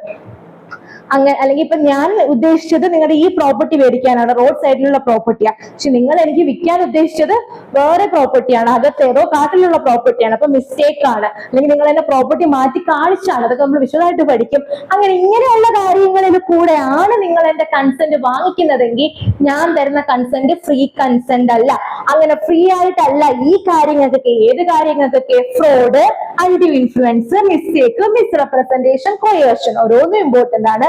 ഈ കാര്യങ്ങളിലൂടെ ഒക്കെയാണ് നിങ്ങൾ എന്റെ കൺസെന്റ് മേടിക്കുന്നതെന്നുണ്ടെങ്കിൽ അത് ഫ്രീ കൺസെന്റ് അല്ല. അത് എന്തായി മാറില്ല? അത് കോൺട്രാക്ട് ആയി മാറില്ല. ഓക്കെ, അപ്പോ നമ്മൾ 10 സെക്ഷൻ 10ന്റെ ഡെഫിനിഷൻ ആണ് നമ്മൾ നോക്കിക്കൊണ്ടിരുന്നത്. All agreements are contracts if they are made by the free consent of parties. Free consent എന്താണെന്ന് നിങ്ങൾക്ക് മനസ്സിലായി. ഫ്രീ കൺസെന്റ് ഓഫ് പാർട്ടീസ് വേണം. ഇനി കോമ്പീറ്റന്റ് ടു കോൺട്രാക്ട് പാർട്ടീസ് എങ്ങനെയാവണം? കോമ്പീറ്റന്റ് ടു കോൺട്രാക്ട് ആവണം. എന്താണ് കോമ്പീറ്റന്റ് ടു കോൺട്രാക്ട് എന്ന് പറഞ്ഞാൽ? എനിക്ക് കോൺട്രാക്റ്റിൽ എൻട്രി ചെയ്യാനുള്ള കപ്പാസിറ്റി വേണം. അപ്പൊ അതിനെന്ത് മനസ്സിലായി? എല്ലാവർക്കും കോൺട്രാക്റ്റിൽ എൻട്രി ചെയ്യാൻ പറ്റില്ല. കോൺട്രാക്റ്റിൽ എൻട്രി ചെയ്യാൻ പറ്റാത്ത കുറച്ച് ആളുകളുണ്ട്. ആരൊക്കെയാണ് കോൺട്രാക്റ്റിൽ എൻട്രി ചെയ്യാൻ പറ്റാത്ത ആളുകൾ എന്ന് ചോദിച്ചാല്, മെജോറിറ്റി അറ്റൈൻ ചെയ്യാത്ത ആള്. നമുക്കൊരു ആക്ട് ഉണ്ട്, Indian majority act. Indian majority act പ്രകാരം 18 വയസ്സ് ആയാൽ മാത്രമേ നമ്മൾ മേജർ ആയി എന്ന് പറയത്തുള്ളൂ. അല്ലെങ്കിൽ 17 വയസ്സാണെങ്കിൽ നമ്മൾ ആരാണ്? മൈനർ ആണ്. 18 വയസ്സിന് താഴെയുള്ള ഒരാൾക്ക് കോൺട്രാക്ട് എൻട്രി ചെയ്യാൻ പറ്റില്ല. അയാൾക്ക് എന്തില്ല? അയാള് മേജർ ആണ്, അയാൾ മെജോറിറ്റി അറ്റൈൻ ചെയ്തിട്ടില്ല. അപ്പോ മൈനർ ആയിട്ടുള്ള ഒരാൾക്ക്. ഇനി അൺസൗണ്ട് മൈൻഡ് ആയിട്ടുള്ള ഒരാളാണ്. എന്റെ മൈൻഡ് സൗണ്ട് അല്ല, അൺസൗണ്ട് എന്ന് വെച്ചാൽ നമ്മൾ പറയത്തില്ലേ ഭ്രാന്തുണ്ട്. അൺസൗണ്ട് മൈൻഡ് ആയിട്ടുള്ള ഒരാളാണ്, ഭ്രാന്തുള്ള ഒരാളാണ്. അപ്പൊ ഭ്രാന്തുള്ള ഒരാളാകുമ്പോ എനിക്കറിയില്ല ഞാൻ കോൺട്രാക്റ്റിൽ എൻട്രി ചെയ്യുകയാണോ, ഇത് കോൺട്രാക്ട് ആണോ, ഒന്നും എനിക്കറിയില്ല. അപ്പൊ അൺസൗണ്ട് മൈൻഡ് ആയിട്ടുള്ള ഒരാൾക്കും കോൺട്രാക്റ്റിൽ എൻട്രി ചെയ്യാൻ പറ്റില്ല. അതുപോലെ ലോ തന്നെ എടുത്തു പറയുന്നുണ്ട് കുറച്ച് ആളുകള് ഡിസ്ക്വാളിഫൈഡ് ആണ് എന്ന് കോൺട്രാക്റ്റിൽ എൻട്രി ചെയ്യാൻ. അത് എടുത്തു പറയുന്നുണ്ട്. ഇപ്പൊ പട്ടാളക്കാർക്കൊക്കെ ചില നിബന്ധനകളുണ്ട്.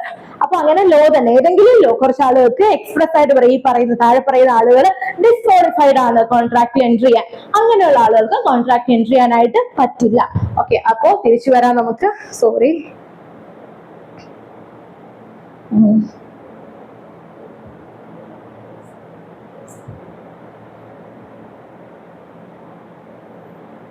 ഓക്കെ, അപ്പോ all agreements are contracts if they are made by the free consent. Consent എന്തായിരിക്കണം? കൺസെന്റ് ഫ്രീ ആയിരിക്കണം. കൺസെന്റ് ഫ്രീ ആയിരിക്കണം. ഫ്രീ ആയിരിക്കണം എന്ന് വെച്ചാൽ നേരത്തെ പറഞ്ഞല്ലോ എന്തൊക്കെ വരാൻ പാടില്ല. ഫ്രോഡ് ഓർത്തു വെക്കുക, നമ്മൾ വിശദമായിട്ട് പഠിക്കും, എന്നാലും MCQs വരാം. ഫ്രോഡ് എന്തൊക്കെ വരരുത്? ഫ്രോഡ് വരരുത്, കൊയേഷൻ വരരുത്. കൊയേഷൻ എന്ന് പറഞ്ഞാൽ ഭീഷണിപ്പെടുത്തി, തലയിൽ തോക്കിയുണ്ട് ഹെൻറി ഇടാന്ന് പറയാണ്, അത് പറ്റില്ല. അൺഡ്യൂ ഇൻഫ്ലുവൻസ് ആണ്, ചില ആളുകൾക്ക് നമ്മൾ വലിയൊരു ഇൻഫ്ലുവൻസ് വെക്കാൻ പറ്റും. ഇപ്പൊ ടീച്ചർ, സ്റ്റുഡന്റ് അല്ലെ, പാരന്റ്സ് ആണ്, ഡോക്ടർ, ക്ലയന്റ് ആണെങ്കിൽ നമ്മൾ അൺഡ്യൂ ഇൻഫ്ലുവൻസ് വിശദമായിട്ട് പഠിക്കും. ഇങ്ങനെ അൺഡ്യൂ ഇൻഫ്ലുവൻസിൽ കൂടിയാണ്, മിസ്റ്റേക്കിൽ കൂടിയാണ്, മിസ്റെപ്രസെന്റേഷനിൽ കൂടിയാണ്, ഇങ്ങനെയൊക്കെയുള്ള മാർഗങ്ങളിലൂടെയാണ് എന്റെ കൺസെന്റ് ഒബ്റ്റെയിൻ ചെയ്തതെന്നുണ്ടെങ്കിൽ ആ കൺസെന്റ് ഫ്രീ അല്ല. ഞാൻ സ്വമേധയാ ഫ്രീ ആയിട്ട് തരുന്ന കൺസെന്റ് അല്ല. അപ്പോ ഫ്രീ കൺസെന്റ് വേണം. ഫ്രീ കൺസെന്റ് വേണം. എന്റെ കൺസെന്റ് എന്തായിരിക്കണം? ഫ്രീ ആയിരിക്കണം. ഇമ്പോർട്ടന്റ് ആണ് ഫ്രീ കൺസെന്റ്. അടുത്തത് കോമ്പീറ്റന്റ് കോൺട്രാക്ട്. പാർട്ടീസ് എങ്ങനെയായിരിക്കണം? കോമ്പീറ്റന്റ് കോൺട്രാക്ട് ആയിരിക്കണം. കോമ്പീറ്റന്റ് എന്ന് പറഞ്ഞല്ലോ, മൈനർ ആയിട്ടുള്ള ഒരാള്, അൺസൗണ്ട്, അതായത് 18 വയസ്സിൽ താഴെയുള്ള ഒരാള്, തലയ്ക്ക് സുഖമില്ലാത്ത ഒരാൾ, അൺസൗണ്ട് ആയിട്ടുള്ള ആള്. അൺസൗണ്ട് നമ്മൾ അടുത്തത് പഠിക്കാം. അൺസൗണ്ട് ചില സമയത്ത് നമ്മൾ അൺസൗണ്ട് ആവും, ചിലപ്പോൾ സൗണ്ട് ആവും എന്നൊക്കെയുള്ള പ്രിസംഷൻസ് ഉണ്ട്, വരാം. എന്തായാലും കോൺട്രാക്ട് എൻട്രി ചെയ്യുന്ന സമയത്ത് എനിക്ക് തലയ്ക്ക് സുഖമില്ല, ഞാൻ അൺസൗണ്ട് ആണ്, അങ്ങനെ ആണെന്നുണ്ടെങ്കിൽ ആ കോൺട്രാക്ട് വാലിഡ് കോൺട്രാക്ട് അല്ല. പിന്നെന്താണ്? ഏതെങ്കിലും ലോയിൽ പറയാണ്, എക്സ്പ്രസ് ആയിട്ട് പറയാണ് എനിക്ക് കോൺട്രാക്ട് എൻട്രി ചെയ്യാൻ പറ്റില്ല എന്ന് കാറ്റഗറൈസ് ചെയ്തിട്ടുണ്ടെങ്കിൽ അവർക്ക്. അപ്പൊ ഒരു കോൺട്രാക്ട് എൻട്രി ചെയ്യണമെന്നുണ്ടെങ്കിൽ എന്റെ കൺസെന്റ് എന്തായിരിക്കണം? ഫ്രീ ആയിരിക്കണം. ഈ പറഞ്ഞ ഫ്രോഡും അൺഡ്യൂ ഇൻഫ്ലുവൻസും കൊയേഷനും മിസ്റ്റേക്കും മിസ്റെപ്രസെന്റേഷനും ഒന്നും ഇല്ലാത്ത ഫ്രീ ആയിട്ടുള്ള കൺസെന്റ് വേണം ഞാൻ തരാൻ. അതേപോലെ ഞാൻ കോമ്പീറ്റന്റ് ആയിരിക്കണം, ഞാൻ മേജർ ആയിരിക്കണം, 18 വയസ്സ് കഴിഞ്ഞ ആളായിരിക്കണം, സൗണ്ട് മൈൻഡ്, ഭ്രാന്തൊന്നും ഇല്ലാത്ത ആളായിരിക്കണം, ആണ് കോമ്പീറ്റന്റ് കോൺട്രാക്ട് ആയിരിക്കണം. ഇനി for a lawful consideration, lawful consideration ആയിരിക്കണം. കൺസിഡറേഷൻ ലോഫുൾ ആയിരിക്കണം, നമ്മൾ വിശദമായിട്ട് പഠിക്കും. എന്നാലും ലോഫുൾ കൺസിഡറേഷൻ എന്താണെന്ന് ചോദിച്ചാൽ ഞാൻ പറയാണ്, നീ ഈ വീട് എനിക്ക് എഴുതി താ, പകരം ഞാൻ നിനക്ക് 5 കിലോ കഞ്ചാവ് വരാം. ആ കൺസിഡറേഷൻ ലോഫുൾ ആണോ? അല്ല, അത് അൺലോഫുൾ കൺസിഡറേഷൻ ആണ്. അല്ലെ പറയാണ്, നീ എനിക്ക് എന്റെ കാറ് വിൽക്ക്, ഞാൻ നിന്റെ ശത്രു ഇല്ല, അവനെ എങ്ങ് കൊന്നേക്കാം. ആ കൺസിഡറേഷൻ ലോഫുൾ കൺസിഡറേഷൻ ആണോ? അല്ല, അത് അൺലോഫുൾ കൺസിഡറേഷൻ ആണ്. പക്ഷേ പൈസ തരുന്നു, പൈസ കൂടിക്കോട്ടെ കുറഞ്ഞോട്ടെ അടിക്കത്തല്ല, അതൊന്നും പ്രശ്നമല്ല. പക്ഷെ സംതിങ് ഫോർ വാല്യൂ ആയിരിക്കണം എന്ന് നമ്മൾ പറഞ്ഞില്ലേ? കൺസിഡറേഷൻ സംതിങ് ഫോർ വാല്യൂ ആയിരിക്കണം. ഇന്ന് സെക്ഷൻ 2(d) പറഞ്ഞില്ലേ? അത് എന്താ ആവരുത്? അൺലോഫുൾ കൺസിഡറേഷൻ ആവരുത്, ലോഫുൾ കൺസിഡറേഷൻ ആയിരിക്കണം. നിയമപരമായ നിയമ സാധുതയുള്ള കൺസിഡറേഷൻ ആയിരിക്കണം, അതാണ് ലോഫുൾ കൺസിഡറേഷൻ. ഇനി ലോഫുൾ ഒബ്ജക്റ്റ് ആയിരിക്കണം. എന്തായിരിക്കണം? ലോഫുൾ ഒബ്ജക്റ്റ് ആയിരിക്കണം. ലോഫുൾ ഒബ്ജക്റ്റ് എന്താണ്? ലോഫുൾ ഒബ്ജക്റ്റ് എന്ന് വെച്ചാൽ ഞാൻ പറയാണ്, നീ ഒരു 20,000 രൂപ എനിക്ക് കൊണ്ടുത്താൽ ഞാൻ ആ PSCയുടെ ക്വസ്റ്റ്യൻ പേപ്പർ ചോർത്തി നിനക്ക് കൊണ്ട് തരാം. ഓക്കെ, നീ എനിക്കൊരു 20,000 രൂപ കൊണ്ടുതന്ന് എന്തിന്? PSCയുടെ ക്വസ്റ്റ്യൻ പേപ്പർ ചോർത്താൻ. കോടതിയിൽ പോയി എൻഫോഴ്സ് ചെയ്യാൻ പറ്റുമോ? ഞാൻ PSCയുടെ ക്വസ്റ്റ്യൻ പേപ്പർ ചോർത്തിയില്ല അതുകൊണ്ട് എന്ന് പറഞ്ഞിട്ട് എനിക്കെതിരെ എൻഫോഴ്സ് ചെയ്യാൻ പറ്റുമോ? ഇല്ല. കാര്യം എന്താണ്? ഒബ്ജക്റ്റ് ലോഫുൾ അല്ല. എനിക്ക് 10,000 രൂപയാണ് തന്നത്, കൺസിഡറേഷൻ ലോഫുൾ ആണ്. പക്ഷെ ഒബ്ജക്റ്റ് എന്ത് കാര്യമാണോ നമ്മൾ ചെയ്ത് തരാന്ന് പറഞ്ഞത് അത് ലോഫുൾ അല്ല. അപ്പൊ ലോഫുൾ ഒബ്ജക്റ്റ് അല്ലാന്നുണ്ടെങ്കിലും അതെന്താവില്ല? ലോയുടെ എൻഫോഴ്സിബിലിറ്റി കിട്ടില്ല. And are not hereby expressly declared to be void. നമ്മുടെ കോൺട്രാക്ട് ആക്ടിൽ ചില സ്ഥലത്ത് ചില സെക്ഷൻ എടുത്ത് പറഞ്ഞിട്ടുണ്ട് ഈ കൺസിഡറേഷൻസ് ഒന്നും ലീഗൽ അല്ല, അല്ലെങ്കിൽ ഈ കോൺട്രാക്ട്സ് ഒക്കെ വോയിഡ് ആണ്. അത് നമ്മളെ ബിസിനസ്, ട്രേഡ്, പ്രൊഫഷൻ ഇതിനെയൊക്കെ റെസ്ട്രെയിൻ ചെയ്യുന്നത്, അങ്ങനെ കുറച്ച് കാര്യങ്ങളുണ്ട്. അപ്പോ അങ്ങനെ കോൺട്രാക്ട് ആക്ടിൽ എന്തെങ്കിലും എക്സ്പ്രസ്ലി വോയിഡ് ആണ് എന്ന് പറയുകയാണെന്നുണ്ടെങ്കിൽ അതും ഏതിന്റെ പെർവ്യൂല് വരില്ല? അതും ഈ പറയുന്ന ഫ്രീ കൺസെന്റ് എന്ന് പറയുന്നതിന്റെ പെർവ്യൂല് വരില്ല. സോറി, എൻഫോഴ്സിബിൾ ബൈ ലോ ആവില്ല. അപ്പോ സെക്ഷൻ 10 ഇമ്പോർട്ടന്റ് ആണ്. സെക്ഷൻ 10 തീരാണ്. സെക്ഷൻ 10 നമ്മൾ എന്തോ പറഞ്ഞു? എല്ലാ എഗ്രിമെന്റും കോൺട്രാക്ട് ആവും. എപ്പോ? എല്ലാ എഗ്രിമെന്റും കോൺട്രാക്ട് ആവും. എങ്ങനെയാണെന്നുണ്ടെങ്കിൽ if they are made by the ഒന്ന് ഫ്രീ കൺസെന്റ് ഓഫ് പാർട്ടീസ്, പാർട്ടീസിന്റെ കൺസെന്റ് ഫ്രീ ആണ് എന്നുണ്ടെങ്കിൽ. രണ്ടാമത് എന്തോ പറഞ്ഞു? പാർട്ടീസ് കോമ്പീറ്റന്റ് കോൺട്രാക്ട് ആയിരിക്കണം, അതായത് മേജർ ആയിട്ടുള്ള ഒരാളായിരിക്കണം, സൗണ്ട് മൈൻഡ് ആയിട്ടുള്ള ഒരാളായിരിക്കണം, ലോഫുൾ കൺസിഡറേഷൻ ആയിരിക്കണം, ലോഫുൾ കൺസിഡറേഷൻ ആയിരിക്കണം, ലോഫുൾ ഒബ്ജക്റ്റ് ആയിരിക്കണം. അതുപോലെ കോൺട്രാക്ട് ആക്ടിലും വേറൊരിടത്തും എന്ത് പറയരുത്? എക്സ്പ്രസ്ലി വോയിഡ് ആണെന്ന് പറയാത്ത തരത്തിലുള്ള ഒരു കോൺട്രാക്ട് ആണ് എന്നുണ്ടെങ്കിൽ, അല്ലെങ്കിൽ എഗ്രിമെന്റ് ആണ്, കോൺട്രാക്ട് അല്ല എഗ്രിമെന്റ് ആണ് എന്നുണ്ടെങ്കിൽ അങ്ങനത്തെ എഗ്രിമെന്റ് മാത്രമേ എന്തായി മാറത്തുള്ളൂ, കോൺട്രാക്ട് ആയി മാറത്തുള്ളൂ. സോ എഗ്രിമെന്റ് വരെ ആവുന്ന സ്റ്റേജ് നമുക്കറിയാം. ഈ എഗ്രിമെന്റ് കോൺട്രാക്ട് ആവണം എന്നുണ്ടെങ്കിൽ എന്തൊക്കെ കാര്യങ്ങൾ ഫുൾഫിൽ ചെയ്യണം? ഒന്ന്, ആളുകളുടെ ഫ്രീ കൺസെന്റ്, പാർട്ടീസ് രണ്ടുപേരും ഫ്രീ ആയിട്ടായിരിക്കണം കൺസെന്റ് കൊടുത്തത്. കൊയേഷൻ, undue influence, fraud, mistake, misrepresentation പാടില്ല. രണ്ടാമത് എന്തോ പറഞ്ഞു? രണ്ടാമത് പറഞ്ഞു ലോഫുൾ ആയിട്ടുള്ള കൺസിഡറേഷൻ ആയിരിക്കണം. പിന്നെ എന്ത് പറഞ്ഞു? അതിന് മുമ്പ് കോമ്പീറ്റന്റ് കോൺട്രാക്ട്, കോൺട്രാക്റ്റിൽ എൻ്റർ ചെയ്യാൻ കോമ്പീറ്റൻസി ഉള്ള ആളായിരിക്കണം, മേജർ ആയിരിക്കണം, സൗണ്ട് മൈൻഡ് ആയിട്ടുള്ള ആളായിരിക്കണം. എക്സ്പ്രസ്ലി പറയരുത് ഇയാൾ കോമ്പീറ്റന്റ് അല്ല എന്ന്, അങ്ങനത്തെ ആളായിരിക്കണം. അതുപോലെ ലോഫുൾ ആയിട്ടുള്ള കൺസിഡറേഷൻ ആയിരിക്കണം, ലോഫുൾ ആയിട്ടുള്ള ഒബ്ജക്റ്റ് ആയിരിക്കണം. ഇത്രയും കാര്യങ്ങൾ കൂടാതെ ഈ ആക്ടിൽ ഒരിടത്തും പറയരുത്. ഇതൊക്കെ ഉണ്ടെങ്കിലും ആക്ട് പറയാണ് ഈ കോൺട്രാക്ട് വോയിഡ് ആണ്, ഇങ്ങനെ ഒരു കോൺട്രാക്ട് എൻ്റർ ചെയ്യാൻ പറ്റില്ല എന്ന് പറയുകയാണെങ്കിൽ, ഇങ്ങനെ ഒരു എഗ്രിമെന്റ് എൻ്റർ ചെയ്യാൻ പറ്റില്ല എന്ന് പറയുകയാണെങ്കിൽ അതും. അത്രയും കാര്യങ്ങൾ ഫുൾഫിൽ ചെയ്താൽ മാത്രമേ ഒരു എഗ്രിമെന്റ് എന്തായി മാറത്തുള്ളൂ, കോൺട്രാക്ട് ആയി മാറത്തുള്ളൂ. എങ്കിൽ മാത്രമേ അതിന് ലീഗൽ എൻഫോഴ്സിബിലിറ്റി കിട്ടത്തുള്ളൂ. ഇമ്പോർട്ടന്റ് ആണ്. സെക്ഷൻ 10 പറയുന്നു ഏതൊക്കെ എഗ്രിമെന്റ് കോൺട്രാക്ട് ആകും, ഏതൊക്കെ എഗ്രിമെന്റ് കോൺട്രാക്ട് ആവും. ഒന്ന്, ഫ്രീ കൺസെന്റ് വേണം. രണ്ട്, പാർട്ടീസ് കോമ്പീറ്റന്റ് ആയിരിക്കണം. മൂന്ന്, ലോഫുൾ കൺസിഡറേഷൻ ആയിരിക്കണം. നാല്, ലോഫുൾ ഒബ്ജക്റ്റ് ആയിരിക്കണം. Not expressly declare to be void, void ആണെന്ന് എവിടെയും എക്സ്പ്രസ് ആയിട്ട് പറയരുത്. ഇത്രയും കാര്യം ഉണ്ടെങ്കിൽ ആ എഗ്രിമെന്റ് എന്തായി മാറും? ആ എഗ്രിമെന്റ് ലോഫുള്ളി എൻഫോഴ്സിബിൾ ആവും, അങ്ങനെ അത് കോൺട്രാക്ട് ആയി മാറും. ഇതാണ് സെക്ഷൻ 10, വെരി ഇമ്പോർട്ടന്റ് സെക്ഷൻ. അടുത്തയിലോട്ട് പോവാം. ഓക്കെ, നമ്മൾ പറഞ്ഞു ഫ്രീ കൺസെന്റ് ഓഫ് പാർട്ടീസ് വേണം, കോമ്പീറ്റന്റ് കോൺട്രാക്ട് ആയിരിക്കണം, ലോഫുൾ കൺസിഡറേഷൻ വേണം, ലോഫുൾ ഒബ്ജക്റ്റ് വേണം. സെക്ഷൻ 10 ഫ്രീ കൺസെന്റ് ആയിരിക്കണം, കോമ്പീറ്റന്റ് കോൺട്രാക്ട് ആയിരിക്കണം, ലോഫുൾ കൺസിഡറേഷൻ ആയിരിക്കണം, ലോഫുൾ ഒബ്ജക്റ്റ് ആയിരിക്കണം. അടുത്തത് ഇതോടുകൂടി തീരെയാണ് capacity of parties. Capacity of parties. അപ്പോ ബാക്കി ഓരോന്നും നമ്മൾ പഠിക്കും. അതില് സെക്ഷൻ 10 എന്തൊക്കെയുണ്ട്? ഒന്ന്, ഫ്രീ കൺസെന്റ് ആയിരിക്കണം പാർട്ടീസ്. രണ്ടാമത് എന്താ പറഞ്ഞത്? കോമ്പീറ്റന്റ് ആയിരിക്കണം. ആരൊക്കെയാണ് കോമ്പീറ്റന്റ് ആയിട്ടുള്ളത് എന്ന് സെക്ഷൻ 11 പറയുന്നു. അപ്പൊ സെക്ഷൻ 11 പറയുന്നു who are competent to contract. ആരൊക്കെയാണ് കോൺട്രാക്ടിന് കോമ്പീറ്റന്റ് ആയിട്ടുള്ള ആള്? ഒന്നാര്? Every person is competent to contract who is the age of majority. പറഞ്ഞു 18 വയസ്സ് അറ്റൈൻ ചെയ്ത ഒരാള്, മെജോറിറ്റി ആയ ഒരാള്, according to the law which he is subject. ഇവിടുത്തെ ലോ പ്രകാരം മേജർ ആവണം എന്നുണ്ടെങ്കിൽ 18 വയസ്സാവണം. അപ്പോ ഒരു കോമ്പീറ്റന്റ് ആയിട്ടുള്ള ആൾ, ആദ്യത്തെ ആൾ ആരാണ്? 18 വയസ്സ് ആയ ഒരാള്, മെജോറിറ്റി അറ്റൈൻ ചെയ്ത ഒരാള്.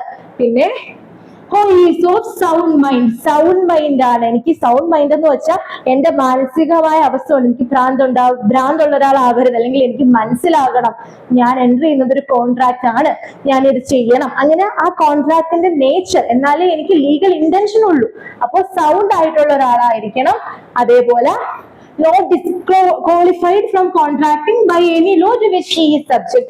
കോൺട്രാക്ട് ആക്ട് ആയിക്കോട്ടെ, ഇന്ത്യയിലെ വേറെ ഏത് നിയമപ്രകാരവും നിനക്ക് കോൺട്രാക്റ്റിൽ എൻ്റർ ചെയ്യാൻ പറ്റില്ല, അങ്ങനെ പറയുന്ന നിയമങ്ങളുണ്ട്. അങ്ങനെ ഏതെങ്കിലും കോൺട്രാക്റ്റിൽ, ഏതെങ്കിലും ലോയില് പറയാണ് എനിക്ക് കോൺട്രാക്റ്റിൽ എൻ്റർ ചെയ്യാൻ പറ്റില്ല എന്നുണ്ടെങ്കിൽ അയാൾക്കും പറ്റില്ല.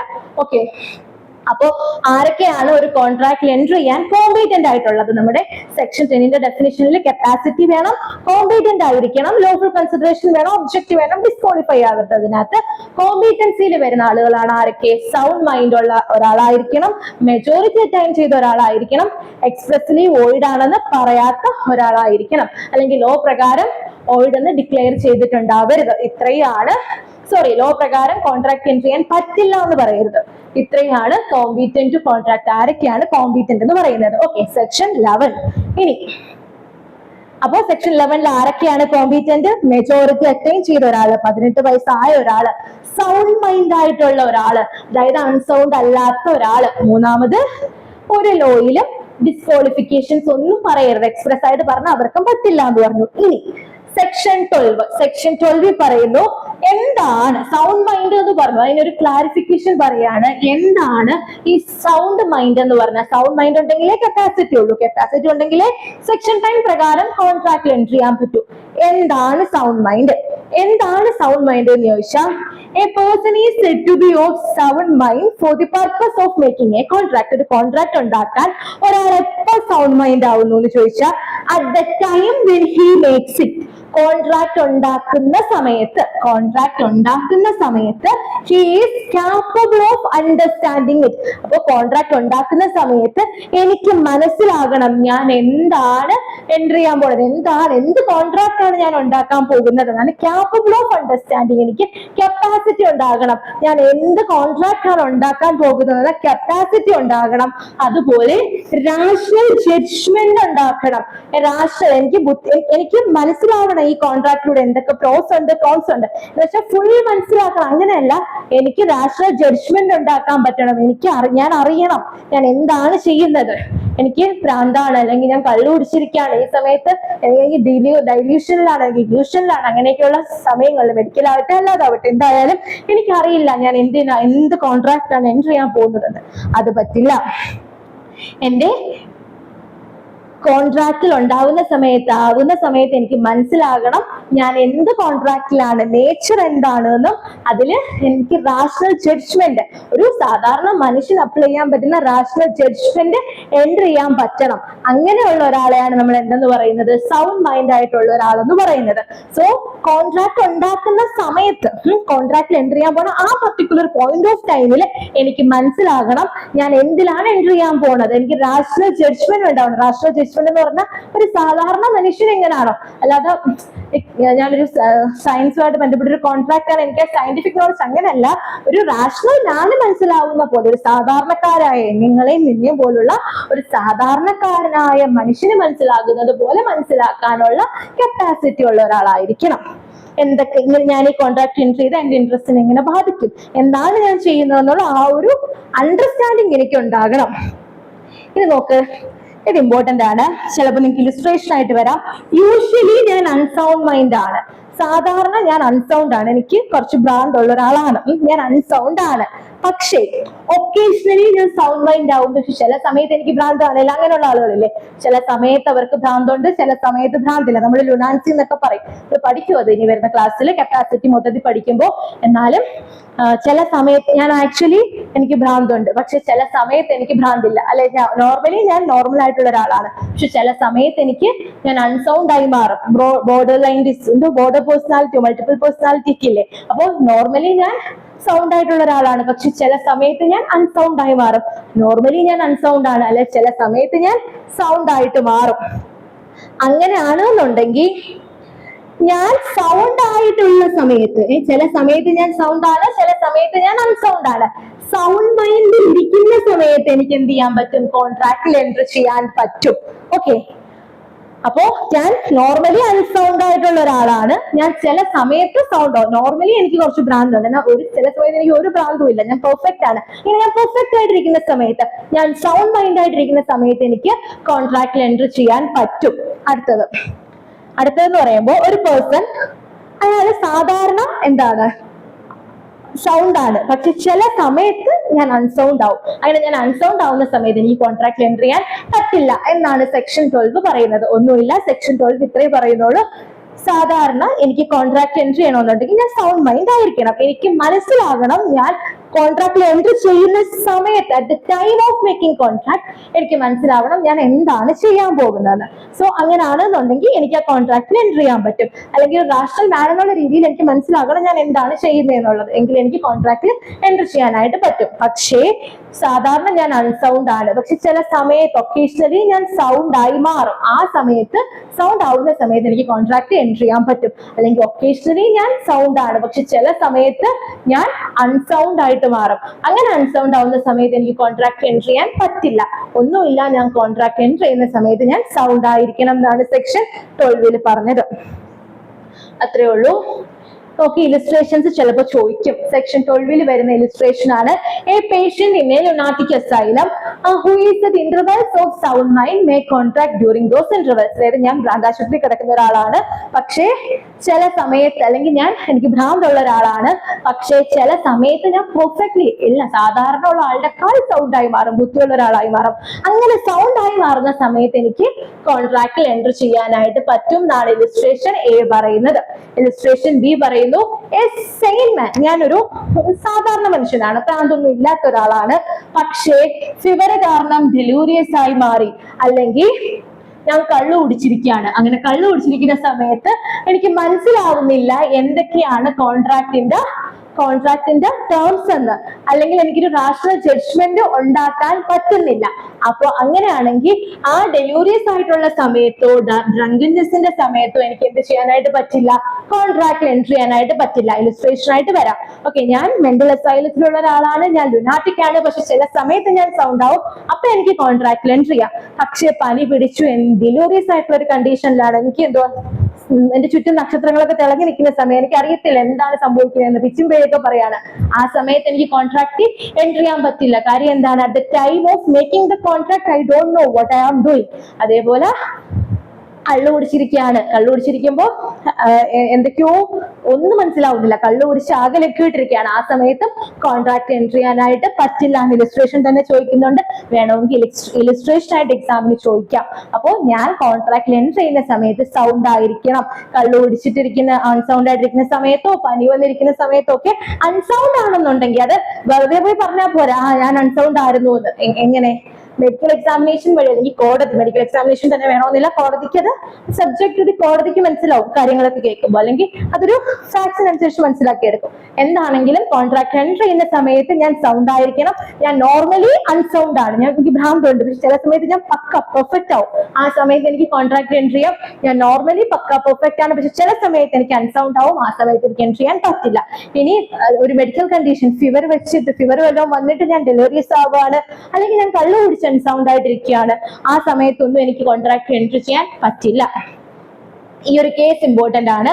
മൊഹറി Bibi versus Damodar Das Ghosh privy council, അതായത് നമ്മുടെ കോടതിയൊക്കെ വരുന്നതിന് മുമ്പ് ബ്രിട്ടീഷുകാരുടെ കാലത്തുണ്ടായിരുന്ന ഒരു കേസാണ്. 1903 ഡിസിഷൻ ആണ്. അതീ പറഞ്ഞത് കോൺട്രാക്ട് ടെൻഡേർഡ് വിത്ത് മൈനേഴ്സ് ആർ വോയിഡ് അബ് ഇനിഷ്യോ. നമ്മൾ പറഞ്ഞില്ലേ, മൈനർ ആയിട്ടുള്ള ഒരാളുമായിട്ട് കോൺട്രാക്ട് എൻട്രി ചെയ്യാൻ പറ്റില്ല, മൈനർക്ക് കോൺട്രാക്റ്റിൽ പാർട്ടി ആവാൻ പറ്റില്ല.